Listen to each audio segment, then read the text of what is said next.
Hey, we're in week 4 of our series, Say What, where we're talking about the miracles of Jesus. And this week, our lesson is called Touch the Hem. We're going to jump here to Luke 8, verses 43 all the way through 48. But the key part about this story is this miracle happens actually in the midst of another miracle happening. You see, Jesus is approached in Luke 8:40 by Jairus, whose daughter isn't doing well. And yet, in the midst of Jesus following Jairus to his home to help his daughter, this miracle kind of intertwines and yet invades. And yet, I think there's so much beauty into this. All right, let's jump in here to Luke 8:43. It says, a woman in the crowd had suffered for 12 years with constant bleeding, and she could find no cure. Coming up behind Jesus, she touched the fringe of his robe, and immediately the bleeding stopped. Who touched me? Jesus asked. Everyone denied it, and Peter said, Master, this whole crowd is pressing up against you. But Jesus said, someone deliberately touched me, for I felt healing power go from me. When the woman realized that she could not stay hidden, she began to tremble and fell to her knees in front of him. The whole crowd heard her explain why she had touched him and that she had been immediately healed. Daughter, he said to her, your faith has made you well. Go in peace.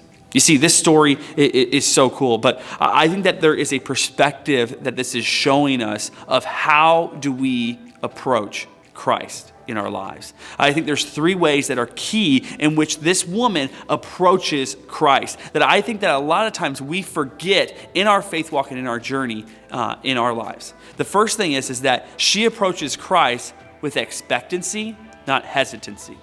You see, when she comes up to Christ, she is not looking to be a distraction. She just knows that in her heart, if she could just touch the hem of Jesus, that she will be healed. You see, she didn't come to him saying, hey, if you have time, if you're willing, blah, blah, blah. She wasn't hesitant, but yet she was confident. And my question for you is that when you go to Christ with your needs and with the things that you're processing in your life, do you approach him hesitantly?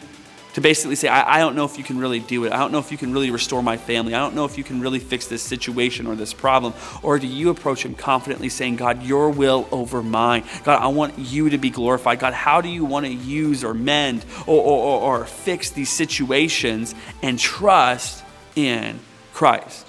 The second way in which that we can approach Christ is whether we can approach him ashamed or we can approach him with confidence. You see, this woman, in the midst of her touching Christ and him stopping the crowd, she immediately becomes ashamed. She immediately tries to hide and tries to kind of fade into the crowd because she doesn't want to cause a scene or anything else. But then yet everybody in the crowd saying, it wasn't me, that she was forced to come up out of the crowd and make herself known. And Christ basically says in that moment that there was purpose behind it.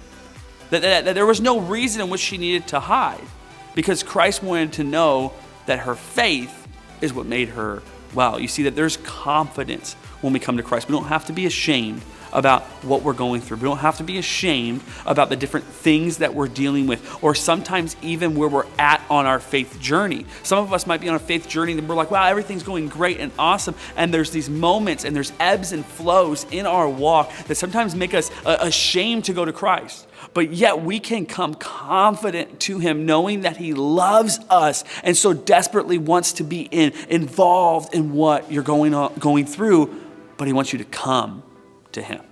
Don't hide away from him. Don't be ashamed, but come confident to him, knowing that he cares for you and that he loves you. And then the third way in which we can approach Christ is by faith or doubt. You see, the last thing is that Jesus' last line in this whole thing, it says, it was your faith that made you well. Now go in peace. You see, here's the beautiful part. It says that as we have faith and as we trust and not doubt, but trust that Christ can do what only he can do, there's peace that comes upon us. There's peace in our walk. There's peace in situations. There's peace in our life. And we can receive that peace.